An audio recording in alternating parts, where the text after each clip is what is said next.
Lakeview, Michigan, October 2023. A foggy autumn morning enveloped the streets of a small town where everyone seemed to know each other by name. In the cafeteria of Lakeview High School, 17-year-old Phoebe Parker sat surrounded by textbooks and college applications. Her blonde hair was pulled back into a messy bun, and her face showed the concentration of someone with big plans. "Today is the deadline to apply to Northwestern," she said, without looking up from her laptop, as Omar Meyer, her boyfriend, sat down next to her. Omar, a stocky 19-year-old with dark hair, threw his arm over the back of her chair. A former star of the school football team, he had graduated 2 years ago and now worked at a local distributor's warehouse. Unlike Phoebe, whose thoughts were focused on the future, Omar seemed stuck in the present. "These colleges again," he sighed, playing with a strand of her hair. "We've talked about this. Why leave when we have everything we need right here?" Phoebe looked up from her computer for a moment. "We still have different ideas about everything, Omar. I love you, but I'm not going to give up my education." Their relationship had begun a year and a half ago, when Omar was a senior and Phoebe was a sophomore. His confidence and protective instincts had attracted her, compensating for some of the less pleasant aspects of his personality, which had become increasingly apparent over time. On the other side of town, Diana Meyer was counting the takings at Mike's restaurant, where she had been the manager for the past 8 years. At 45, she looked older because of the worry lines etched across her face. The phone on the counter vibrated, a message from Omar. She rushed to check it with the same urgency she had responded to his calls as a child. "Mom, I'm going to be late today. Phoebe needs help with her college applications." Diana clutched the phone. Her relationship with her son had always been symbiotic. After Omar's father left the family when the boy was 7, Diana built her life around her son. Now that he was an adult, she clung desperately to that connection.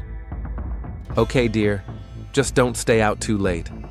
I'll make your favorite dinner," she replied, trying to keep him in her orbit. That evening, Phoebe and Omar sat in the Meyers' living room. Diana bustled around, offering snacks and drinks, addressing her son more often than his girlfriend. "Mom, we're busy," Omar said irritably, when she offered them a snack for the 3rd time. Diana froze for a moment, her smile faltering. "Of course, dear. I was just checking to see if you needed anything." Phoebe noticed Diana's gaze linger on her, a mixture of suspicion and barely concealed displeasure. Ever since her relationship with Omar had begun, Phoebe had felt herself the object of Diana Meyer's silent assessment. "Thank you, Mrs. Meyer," Phoebe replied politely, but the woman was already retreating to the kitchen, where she began washing the dishes with excessive force. "Don't mind her," Omar whispered. "She's just worried about me." Phoebe nodded, but the discomfort remained. Lately, she had noticed more and more how Omar changed in his mother's presence, becoming more compliant, less decisive, as if returning to childhood. The next day after school, Phoebe found an envelope in the mailbox that made her heart beat faster. The University of Michigan logo adorned the upper left corner. With trembling fingers, she tore open the envelope. "Dear Ms. Parker, we are pleased to inform you that you have been selected to receive a full Bloomfield scholarship." The air left her lungs. A full scholarship. An opportunity that only a few get. The path to the life she had dreamed of. Phoebe immediately called Omar. "I got the Bloomfield scholarship. Full coverage, Omar. Can you believe it?" The pause on the other end of the line lasted longer than expected. "That's great," he finally replied, but his voice did not convey enthusiasm. "So you're definitely leaving." It was not a question, but a statement, delivered in a tone that dampened her excitement somewhat. "I thought you'd be happy for me," she said cautiously. "I am happy," he quickly corrected himself. "It's just all happening so fast." When Phoebe later visited the Meyers to share the news, Diana's reaction was even cooler. She congratulated the girl with a strained smile, but her eyes remained wary. "Ann Arbor is so far away," Diana remarked, as if saying between the lines, "Too far from my son." At dinner, the tension grew. Omar sat between the two important women in his life, clearly torn between joy for his girlfriend and fear of change. "Maybe you could go to a community college here in Lakeview," he suggested. "We could rent an apartment together." Phoebe felt her enthusiasm wane under the weight of his words. She noticed Diana nod slightly, clearly approving of the suggestion. "Omar, it's the University of Michigan, and a full scholarship," she reminded him, trying to keep the disappointment out of her voice. "Of course," he quickly agreed, but his smile didn't reach his eyes. Diana shifted her gaze between them, her fingers clenching the napkin. Later, as Omar walked Phoebe home, an awkward silence hung between them. At her doorstep, he suddenly hugged her tightly. "I just don't want to lose you," he whispered, and Phoebe heard genuine concern in his voice that both touched and alarmed her. "It's just college, Omar," she replied softly. "It's not the end of the world." But from the tense expression on his face, she knew that for him, and perhaps for his mother, it was tantamount to the end of their world.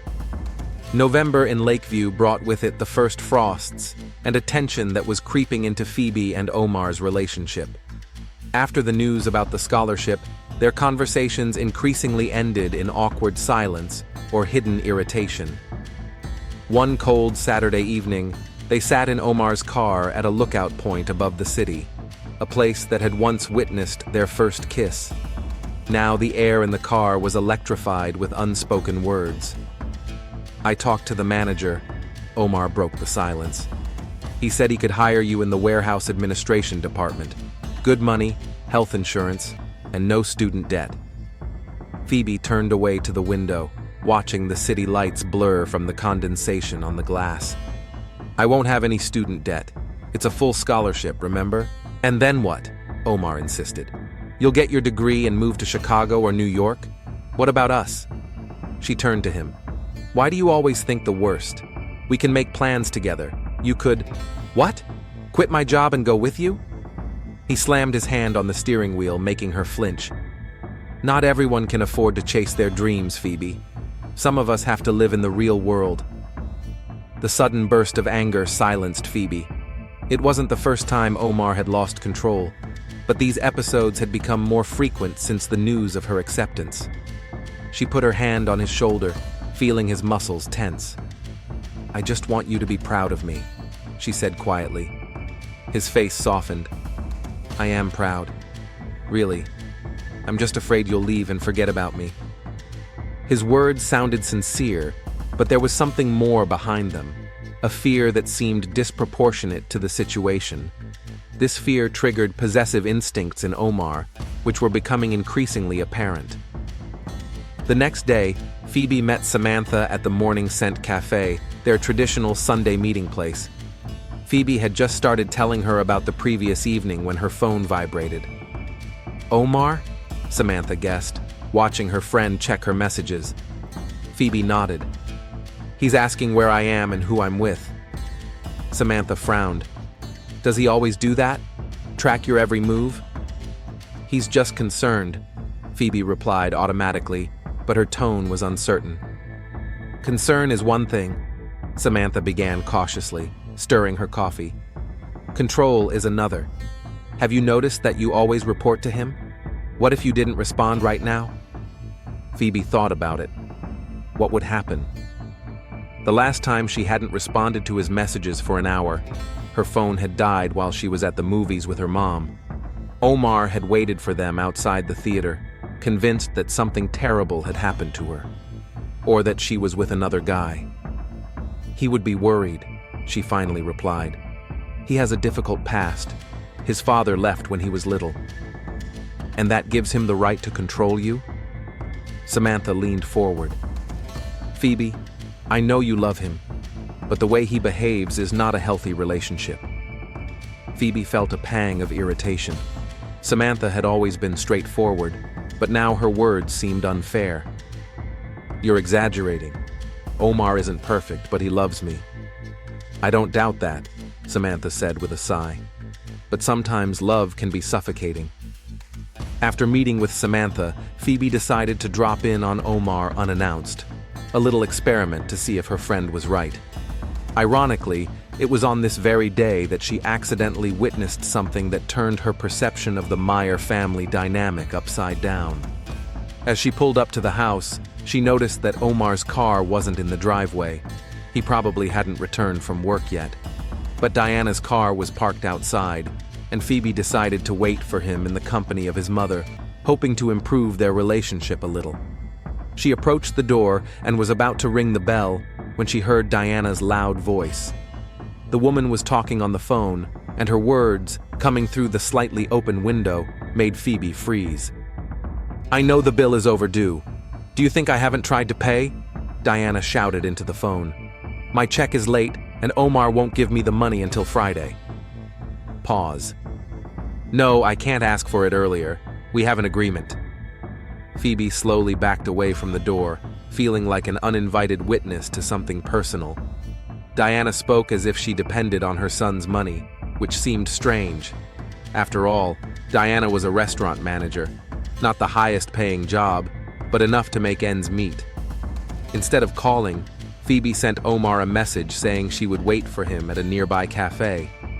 An hour later, he joined her, looking tired after his shift. "Tough day?" she asked when he kissed her on the cheek. "Same as usual," he shrugged. "Unloading, accounting, unloading again."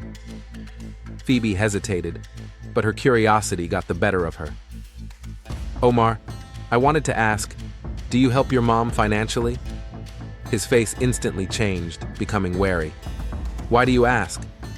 "Just curious. I know you're very close." He looked at her for a long time, as if assessing her motives. "Yes, I do. My mom has money problems. After my father left, she started gambling at the casino. She thought she could support us both. But instead, she lost everything?" Phoebe finished quietly. "She got into debt." He nodded. "A lot of debt. I started working at 16 to help out. Now I give her most of my paycheck." Suddenly, a lot of things made sense. Diana's tension, her hostility toward the idea of Phoebe leaving, Omar's dependence on a stable job. "I'm sorry," Phoebe said sincerely. "She's trying," Omar said defensively. "She just has an illness. She goes to meetings and hasn't used in 2 years. But the debts remain." The conversation moved on to other topics, but a new picture was forming in Phoebe's mind. Now it was clear why Diana clung so desperately to her relationship with her son. He was not only her emotional support, but also her financial support. A few days later, as Phoebe was preparing for her final exams in the library, Diana called her, which was unusual in itself. "Phoebe, dear," the woman's voice sounded unusually warm.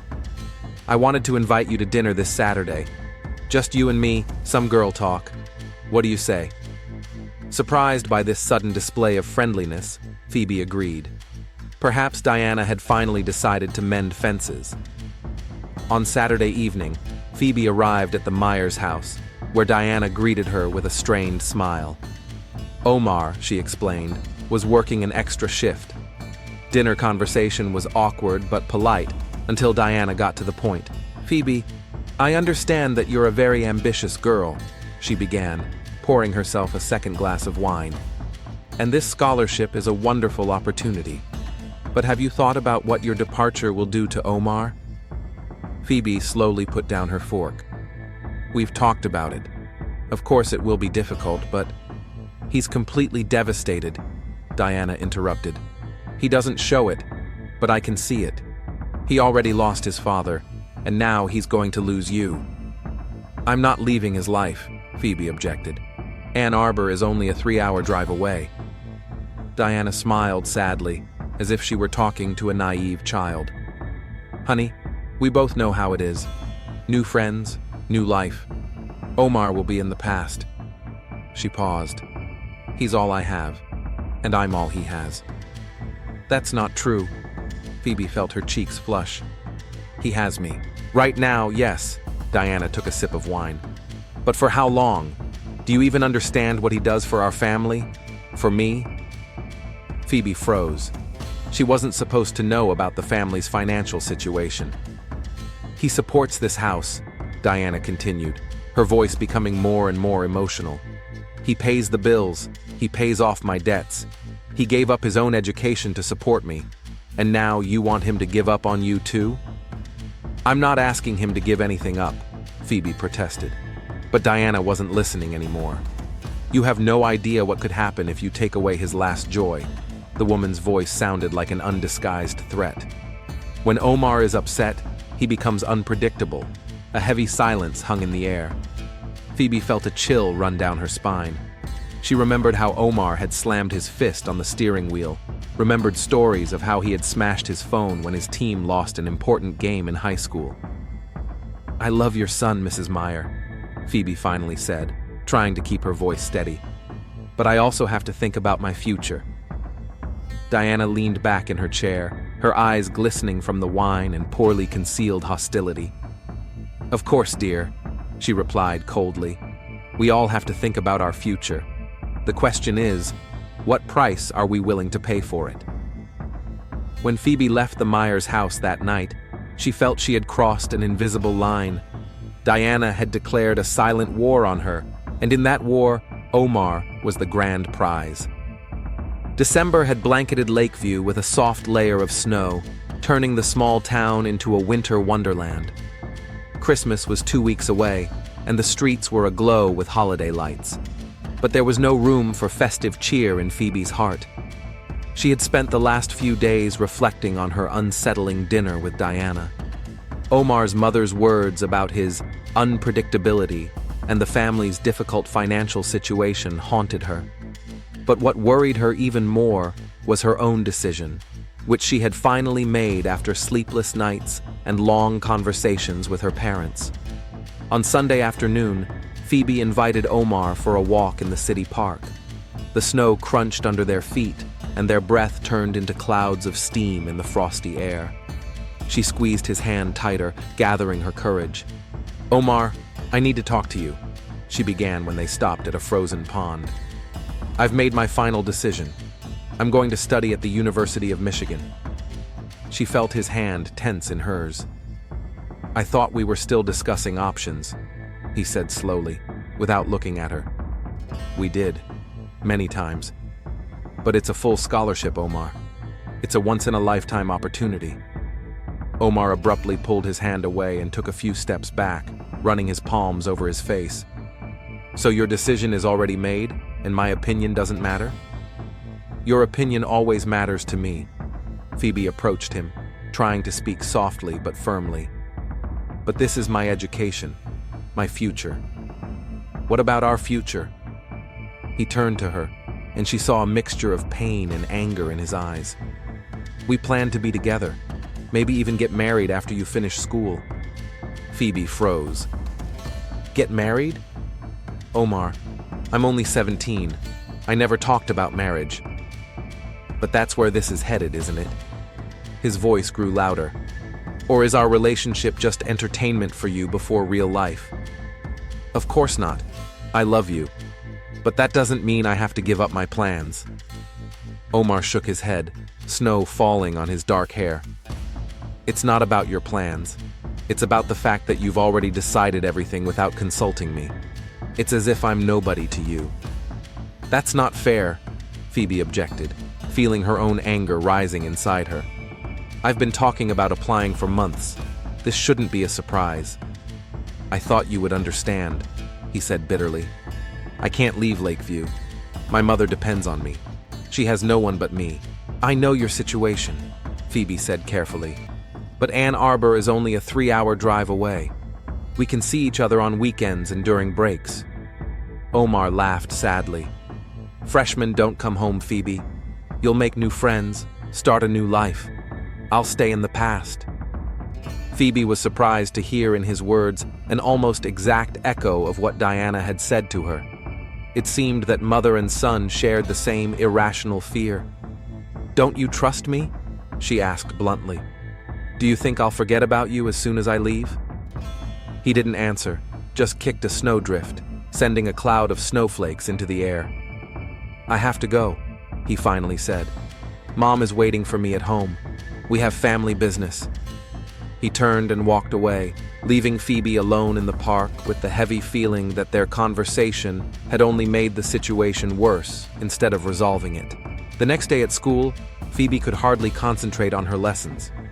Omar wasn't responding to her messages, and that bothered her. After class, she decided to stop by his house to continue the conversation in a more relaxed setting. When she pulled up to the Meyers house, she saw Omar's car in the driveway, which meant he was already back from work.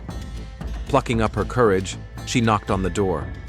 Diana opened the door, and her expression changed instantly when she saw Phoebe. "Oh, it's you," she said, without a hint of friendliness. "Omar is resting. He had a rough day." "I need to talk to him," Phoebe said firmly. "Please." Diana hesitated, but then reluctantly stepped aside, letting her into the house. "He's in his room, but don't upset him anymore. He came home out of sorts yesterday." Phoebe walked through the living room, noticing several empty beer bottles on the coffee table. This was unusual. Omar rarely drank, especially on weekdays. The door to his room was closed. She knocked softly. "I told you I'm not hungry, Mom." Omar's muffled voice came from inside. "It's me, Phoebe. Can I come in?" A long pause, then the sound of footsteps. The door opened, and Omar stood before her, tired, his eyes red. "Why are you here?" he asked, but stepped back, allowing her to enter. The room was a mess, clothes scattered about, an empty pizza box on the table. Phoebe noticed a new dent in the wall, as if someone had punched it. "I was worried. You weren't answering my messages." Omar sat down on the edge of the bed. "I needed time to think." Phoebe sat down carefully next to him. "I understand, and I want you to know that just because I'm leaving to study, it doesn't mean I'm leaving your life." "My mother says otherwise," he said gloomily. "Your mother doesn't know what's in my heart," Phoebe replied softly. "Only I know how I feel about you." At that moment, the door swung open without a knock, and Diana appeared on the threshold with a tray. "I thought you might be hungry," she said, but her gaze was fixed only on her son. "Thanks, Mom, but we're talking," Omar replied. "About what?" She set down the tray, and instead of leaving as expected, crossed her arms over her chest. "It's personal, Mom." "Nothing is personal in this house, Omar," Diana replied sharply, "especially when it comes to decisions that affect our family." Phoebe felt irritation building inside her. Diana's interference in their relationship was becoming more and more blatant. "Mrs. Meyer, Omar and I are trying to resolve a situation between us," she said as politely as possible. "What situation?" Diana turned to her, her eyes narrowing. "The one where you're breaking my son's heart and abandoning him for your own ambitions?" "Mom, stop," Omar warned, but Diana was in a trance. "No, let him hear. You work like a dog, giving everything for this family. And what does she do? She only thinks about herself." "That's not fair," Phoebe objected, standing up. "I have a right to an education, and my admission doesn't interfere with your family in any way." "Doesn't interfere?" Diana laughed briefly. "And who will support Omar when he starts struggling again? You'll be too busy with your new friends and parties on campus." "What are you talking about?" Phoebe turned to Omar, who was sitting with his head down. "What do you mean, struggle again?" "Nothing," he muttered. "Mom is exaggerating." "Exaggerating?" Diana's voice trembled. "Who spent 3 days in the hospital after Lisa Jenkins dumped you? Who paid for the wall you punched through?" Phoebe froze, realizing what Diana was talking about. Omar had never told her about his past relationships in detail, only mentioning that they had ended painfully. But the hospital? The damaged wall? "Enough!" Omar shouted, jumping out of bed, his face contorted with anger. "Get out, Mom! Now!" To Phoebe's surprise, Diana backed away, her own anger replaced by something resembling fear. "Don't raise your voice at me," she said quietly. "I'm just trying to protect you." "I don't need protection. Get out," Please." Diana slowly backed away, giving Phoebe one last hard look, and closed the door. A tense silence hung in the room. Phoebe looked at Omar, who stood with his fists clenched, his chest heaving heavily. "What did she mean?" Phoebe finally asked. "What happened after your ex broke up with you?" Omar ran his hand through his hair, avoiding her gaze. "It was a long time ago. I was in a bad place. I took too many pills." "You tried?" She couldn't finish the question. "I don't know. Maybe." He sat back down, suddenly looking very tired. "I was young and stupid. It's not a problem anymore." But Phoebe thought about the dent in the wall, the empty bottles in the living room, the outbursts of anger she had seen. It all added up to a disturbing picture. "Why didn't you ever tell me about this?" What was I supposed to say? Irritation crept into his voice. "Hi, I'm the guy who tried to kill himself over a girl. Great first date." "We've been dating for a year and a half, Omar. There's been plenty of time to tell me." He shrugged. "It doesn't matter. It's in the past." But they both knew that wasn't true. Diana's words hung between them, an unspoken warning of what might happen if Phoebe left. "I can't be responsible for your emotional reactions," Phoebe said cautiously. "It's unfair to use your past as a way to keep me here." "No one's trying to keep you here," Omar snapped. "Do what you want. It's always been that way." His words hurt her. "What does that mean?" "It means you've always put your desires above our relationship. College is more important than me." "Fine, I get it." "It's not a question of priorities," Phoebe countered, feeling her own anger rising. "I can love you and pursue my goals at the same time." "Only your goals take you away from me," Omar said bitterly. Phoebe took a deep breath, trying to stay calm. "I'm not asking you to choose between me and your family. Don't ask me to choose between you and my future." "So I'm not part of your future?" His eyes narrowed dangerously. "That's not what I meant, and you know it." She rubbed her temples, feeling a headache coming on. "Listen, we're both tired and upset. Maybe we should talk later when we've calmed down." "So you can come up with new reasons why you need to leave?" "Omar, please. I'm trying to be reasonable. And I'm trying to save our relationship." He jumped up, his voice rising. "But you don't seem to care." The door opened again and Diana appeared, her face alarmed. "What's going on? I heard shouting." "It's okay, Mrs. Meyer," Phoebe said, backing away toward the door. "I'm leaving." "Sure, run away," Omar snapped. "That's what you do best, right?" "That's not fair." Phoebe felt her eyes welling up with tears. "I'm not running away. I'm trying to do what's best for my future, for our future." "If you really cared," Diana interjected, now standing next to her son with her hand on his shoulder, "you wouldn't break his heart." Phoebe looked at them, mother and son united against her, and suddenly felt cornered. "I'm not going to apologize for wanting an education," she said, trying to keep her voice steady. "And I won't put up with this treatment. Not from you, Omar, and not from your mother." "What does that mean?" he asked tensely. Phoebe took a deep breath. "It means that if you can't support me in this decision, if you continue to pressure me and try to make me feel guilty for my dreams, then maybe we need to rethink our relationship." A deafening silence hung in the air. Omar's face paled. "Are you breaking up with me?" "No." Phoebe shook her head. "I'm saying that might happen if we can't find a way to respect each other's dreams." Diana made a sound that sounded like laughter. "Here we go. It's only been a few weeks since the scholarship news and you're already threatening to leave him."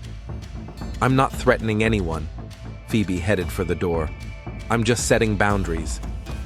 She turned to Omar one last time. "Think about what you really want, Omar. If you want to be with me, you'll have to accept my plans for the future. If you can't, then maybe we should end things now, while we can still be friends." Without waiting for an answer, she left the room, feeling the heavy stares of mother and son on her. As she left the Meyers house, She couldn't shake the feeling that something important had just broken, and she wasn't sure if it could be fixed. December 15th. A gray sky hung over Lakeview, promising snow by evening. An oppressive silence reigned in an abandoned barn on the outskirts of town, broken only by the ragged breathing of 17-year-old Phoebe Parker. Her wrists were bound with plastic ties, and blood from a blow had caked on her temple. "Please," she whispered, looking at the figure standing before her. "We can fix this. Don't do it." The figure approached, holding a heavy wrench in its hand. The metal glinted dully in the dim light of the shed. "It's too late," said the voice. "You've ruined everything." The blow was quick and precise. Phoebe didn't even have time to scream. Her body went limp, her head falling limply to one side. Blood slowly spread across the concrete floor of the shed. 7 hours later, the phone rang at the Parkers' house. Martha Parker, Phoebe's mother, listened anxiously to the voice on the other end of the line. "No, Mrs. Green. Phoebe didn't stay with you? That's strange. She said she was staying with Samantha after their test prep." Her voice trembled. "Please call if she shows up." By the morning of December 16th, Lakeview was buzzing with alarming news. Phoebe Parker, one of the top students in her graduating class and recipient of a prestigious scholarship, was missing. The Lakeview Police Department launched an investigation. Detective Robert Higgins, a 53-year-old veteran of the police force, sat in the police chief's office, looking at a photo of a smiling blonde girl. Phoebe Parker, 17 years old. She was last seen yesterday after school, around 4 o'clock in the afternoon. She told her parents she was going to a friend's house to study and would be staying there overnight. The friend claims there was no such arrangement, the young officer reported. "Phone?" Higgins asked curtly. "Turned off. Last signal recorded yesterday at 5:30 p.m. in the Oak Street area." "That's not far from her boyfriend's house," Higgins said thoughtfully. "Who is he?" "Omar Meyer, 19 years old. Works at Johnson's warehouse. Lives with his mother, Diana Meyer, who is a manager at Mike's restaurant. No father, left many years ago." "Where do we start?" "The parents have already been interviewed. Now we're waiting for her friend, Samantha Green. She should be at the station in 20 minutes. Higgins nodded and stood up. In 30 years of service, he had investigated dozens of missing teenagers. Most ended happily. The runaways returned home or were found with friends. But something about this case alarmed him. In the interrogation room, Samantha Green, Phoebe's 17-year-old classmate, nervously fiddled with the sleeve of her sweater. "When was the last time you spoke to Phoebe?" Higgins asked, turning on the tape recorder. "The day before yesterday, after school. We discussed her situation with Omar." "What situation?" Samantha took a deep breath. "They were having problems. Because Phoebe got a scholarship to the University of Michigan. Omar didn't want her to leave." "How serious were these problems?" "Serious enough. Phoebe said she gave him an ultimatum. Either he accepted her decision, or they would break up." Higgins made a note in his notebook. "How did Omar react to this ultimatum?" "I don't know exactly. She didn't have time to tell me. But..." Samantha hesitated. "But?" the detective gently urged her. "I always thought Omar was too controlling. He was constantly checking where she was and who she was with. And his mother is really strange." "In what way?" "It's as if she's jealous of Omar and Phoebe. She constantly interferes in their relationship. Phoebe said that Diana invited her to dinner and told her outright that she didn't want Phoebe to leave because it would break Omar's heart." "Do you think Omar could have harmed Phoebe?" Higgins asked bluntly. Samantha looked pale as she looked at the detective. "I don't want to accuse anyone, but Phoebe said he had outbursts of anger, and she found out that after he broke up with his previous girlfriend, he was hospitalized. Something to do with a suicide attempt." Higgins took careful notes. "Is there anything else that might help us find Phoebe?" Samantha's eyes filled with tears. She was going to talk to him one more time. She said she would give him one last chance, but if he didn't change his attitude, it would be over. "I was afraid he might react badly, but I never thought..." The girl's voice broke. After talking to Samantha, Higgins headed to the Meyers house. It was already late in the gray December afternoon when he pulled up to the small one-story house on Oak Street. A beat-up Honda, which he knew from the report belonged to Omar, was parked in the driveway.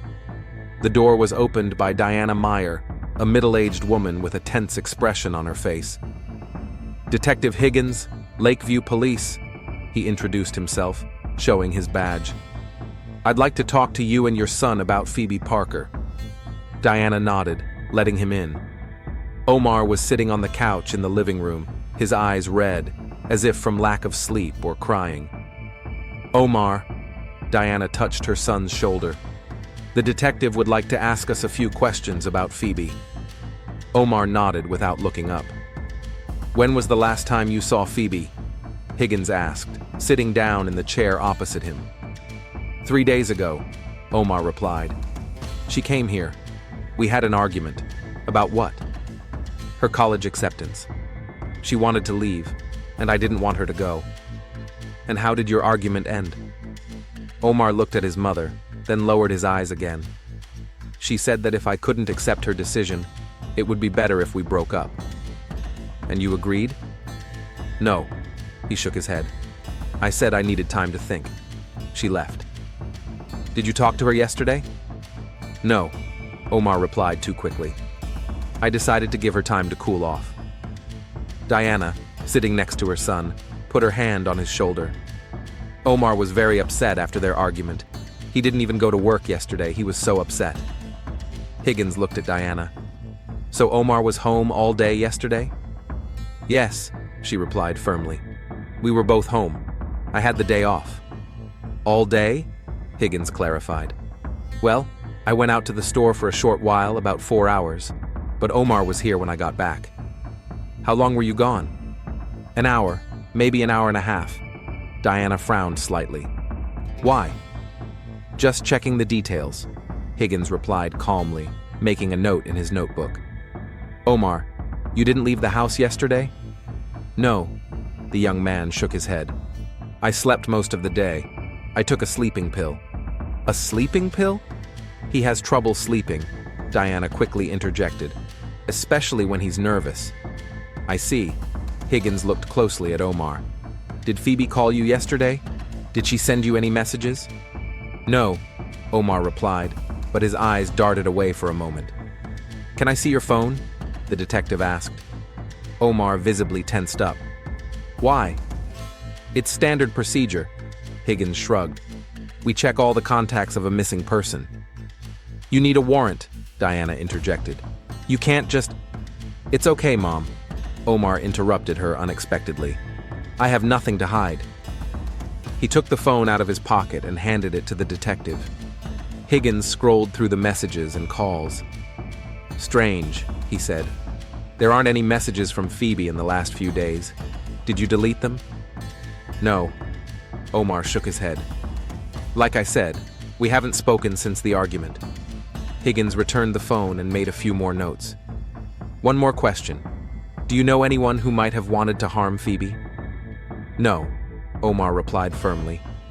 "Everyone loved Phoebe." "Except your mother," Higgins remarked, watching Diana's reaction. "What do you mean?" she asked sharply. "I had nothing against Phoebe." "I've been told you had a disagreement about her going away to college." Diana pursed her lips. "I was just worried about my son. That doesn't mean I wished her ill." "Of course," Higgins nodded. "Well, thank you for your cooperation. We'll contact you if we need any further information." Leaving the Meyers house, the detective couldn't shake the feeling that something in their statements didn't add up. He was particularly alarmed by Omar's reaction to the question about the phone, too calm for someone who had just had a serious argument with his girlfriend. At the station, Higgins compared the statements. "Discrepancies?" asked the police chief, peeking into his office. "Quite a few," Higgins nodded. "Diana claims she went to the store for an hour and a half, around the time Phoebe's phone was recorded near their house. Omar was supposedly asleep under the influence of sleeping pills. There are no messages from Phoebe on his phone from the last few days, although, according to her friend, she was going to talk to him again." Do you think he could have deleted the messages? Possibly. But what's more interesting is why Diana was so quick to mention that her son didn't go to work yesterday. It looks like an attempt to provide him with an alibi. A search warrant for the house and car? Higgins nodded. And for both of their phone records. Something tells me they know more than they're saying. By evening, the search for Phoebe had expanded. The police were questioning neighbors, checking surveillance cameras, and investigating the routes the girl might have taken. Her photo was distributed throughout the city and surrounding areas. The next morning, December 17th, there was a breakthrough. A service dog searching the area around an abandoned warehouse on the outskirts of town signaled near a large plastic container hidden behind a pile of construction debris. Detective Higgins stood in the beginning snowfall as forensic experts carefully opened the lid of the container. A heavy smell hit their nostrils, causing many to turn away. "It's her," one of the officers said quietly. Phoebe Parker's body lay curled in an unnatural position, her once blonde hair matted with blood. A deep wound gaped in her temple, a fatal blow delivered with great force. "Time of death?" Higgins asked the medical examiner leaning over the body. "Preliminarily, about 36 to 40 hours ago, between 4 and 6 p.m. on December 15th. Higgins nodded grimly. That coincided with the time Phoebe's phone last rang, not far from the Meyers house. Cause of death? Traumatic brain injury from a blunt object, heavy, with a metal surface. Looks like a wrench or a tire iron, one of the forensic experts remarked. Any signs of a struggle? There are marks from plastic ties on her wrists, the expert said, carefully lifting the victim's arm. She was tied up before she died. So it wasn't a random attack, Higgins said thoughtfully. Someone planned this. While the forensic experts continued their work, the detective stepped aside and dialed the station number. "I need a search warrant for the Meyers house and car, immediately. Phoebe Parker is dead, and everything points to them." In his coat pocket was a printout of call details he had received an hour earlier. The last call to Phoebe's phone before it was turned off came from Omar Meyer at 5:27 p.m. on December 15th. A call that Omar had forgotten to mention. Looking at the plastic container in which the girl's body had been found, Higgins felt a determination growing inside him. Someone had brutally cut short the life of 17-year-old Phoebe Parker, and all the clues pointed to the Meyer family. December 18th was a cold and cloudy day.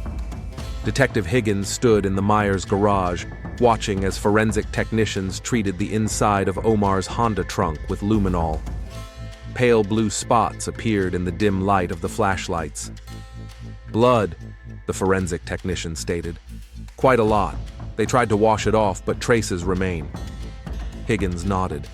The search of the Meyers' home and car, conducted after Phoebe's body was found, yielded more and more evidence. Blood-stained rags and cut plastic ties were found in the trash can in the backyard. There were microscopic traces of blood in the bathtub drain, and now the trunk of Omar's car had tested positive for blood. "Take samples for DNA analysis," Higgins ordered, "and check the tools in the garage, especially wrenches and other heavy metal objects." Omar and Diana Meyer had been in custody at the Lakeview police station since morning. They were arrested on suspicion of murdering Phoebe Parker immediately after the search warrant was obtained. So far, both had refused to speak without a lawyer, but Higgins was sure it was only a matter of time. The evidence was forming an irrefutable chain of proof. Returning to the station, the detective found Samantha Green there, looking agitated. The girl was sitting in the reception area, nervously fiddling with the strap of her bag. "Mr. Higgins," she said, standing up when he appeared. "I remembered something important about Phoebe and Omar." The detective led her into his office and turned on the tape recorder. Samantha said that about a week before Phoebe disappeared, she had mentioned a strange conversation she had overheard between Omar and Diana. They were discussing some kind of plan in case Phoebe decided to leave after all. Phoebe didn't think much of it, assuming it was about how Omar would cope with her departure. Now, however, this detail took on a sinister tone. "And another thing," Samantha added, her voice trembling. "The last time we spoke, Phoebe said she was going to meet with Omar. He called her and said he had accepted her decision to leave and wanted to apologize. She was so happy, thinking they could save their relationship." Higgins listened intently. This information fit perfectly into the picture of the crime he had reconstructed. Omar had lured Phoebe by pretending to accept her departure. But instead of reconciliation, murder had occurred. After talking to Samantha, the detective began questioning the suspects. The lawyer appointed to Meyer by the state was present in the room, but it was obvious that he was not particularly interested in defending his clients. Another high-profile murder case in a small town seemed hopeless. Higgins decided to start with Diana. The woman sat with her back straight, her hands clasped on the table. Her face expressed a mixture of fear and defiance. "Mrs. Meyer." Higgins laid out the crime scene photos in front of her. "Phoebe Parker's body was found in a plastic container similar to the one in your garage. The container disappeared around the same time Phoebe disappeared. Traces of blood were found in the trunk of your son's car. There were bloody rags in your trash can." Diana looked at the photos silently. "Everything indicates that Phoebe was killed in or near your home and then transported to an abandoned warehouse. This is premeditated murder, Mrs. Meyer. Life imprisonment, without the possibility of parole." The detective paused, watching the woman's reaction. Her fingers trembled slightly, but her face remained impassive. "But there's a catch," Higgins continued, leaning closer. "Who delivered the fatal blow? You or your son?" Diana looked up sharply. "A lot depends on that. Complicity and concealment of evidence are serious charges, but not as serious as the act of murder itself, especially if it can be proven that you acted under duress or out of fear." Diana remained silent, but her eyes betrayed her inner struggle. Higgins knew it was working. It was a classic tactic: make the suspects doubt each other, hoping that one of them would break first. After an hour of fruitless questioning of Diana, the detective turned his attention to Omar. The young man looked exhausted, his eyes red from crying or sleeplessness. "You know, Omar," Higgins began, sitting down opposite him, "in cases like this, there are usually two types of people: those who planned the crime and those who got caught up in it by circumstance. Which one do you consider yourself to be?" Omar didn't answer, staring at the table. "We already know about Phoebe's last call. You called her to your place, pretending to accept her decision to leave to study. Clever. She believed you and came. What happened next? Another argument? Or was it a trap from the start?" Silence. "Whatever you say now, your mother is speaking in the next room. She's putting all the blame on you, Omar. She says you were beside yourself with rage, that she tried to stop you." It wasn't true. Diana hadn't said anything, but Higgins saw Omar's shoulders tense. "She's lying," he finally said, his voice hoarse. "Then tell me what really happened." Omar looked up, his eyes full of tears. "I loved her. I never wanted to hurt her." "But you did." "It was an accident," he whispered. "I just wanted to talk, to convince her to stay." Higgins didn't press him, allowing Omar to speak at his own pace. Gradually, the fragments of the story began to form a complete picture of a horrific crime. On December 15th, Omar called Phoebe, saying he had accepted her decision and wanted to apologize. He asked to meet not at her house, but in an abandoned barn near his home, a place where they had sometimes met at the beginning of their relationship. Phoebe, pleased by his conciliatory tone, agreed. But it was a trap. Both Omar and Diana were waiting for her in the barn. The plan was to scare the girl into giving up her trip to college. Diana brought plastic ties, just to hold her while we talk. But when Phoebe saw Diana, she immediately realized that something was wrong and tried to leave. A struggle ensued. Omar grabbed Phoebe, and Diana tied her hands. They yelled at her, demanding that she promise to stay in Lakeview. Phoebe refused. "You're crazy," she said. "I'll never stay with someone like you, Omar. You're sick, and your mother makes you even worse." According to Omar, those words were the turning point. Diana grabbed a wrench from the workbench and hit Phoebe on the head. One blow, and the 17-year-old girl, full of hopes and plans for the future, slumped lifelessly. "Mom said we had to get rid of the body." Omar's voice trembled. "We loaded her into the trunk of my car, and then—" His confession was interrupted by sobs. Higgins gave him some water and waited patiently for the young man to calm down. Omar continued. "They brought a container from the garage, put Phoebe's body in it, and took it to an abandoned warehouse. Then they thoroughly washed the car and got rid of the blood-stained clothes. I didn't want her to die," Omar repeated. "I just didn't want to let her go." Omar's confession was key evidence, but Higgins knew that Diana's confession was necessary to complete the picture.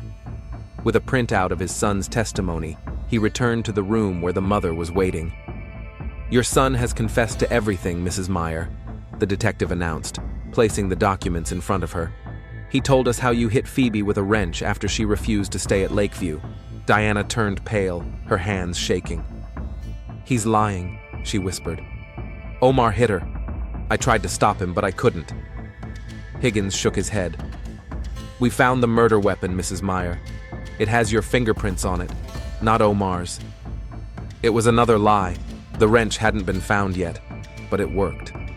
Diana burst into tears, her facade finally crumbling. "She was destroying our family," the woman said through her tears. "She was taking my son away from me. First David left us. Now Omar was going to leave for that girl. I couldn't lose him. I couldn't be alone again." Gradually, Higgins learned the whole truth. The idea to intimidate Phoebe was Diana's. After the girl threatened to break up with Omar, Diana convinced her son that they had to teach Phoebe a lesson.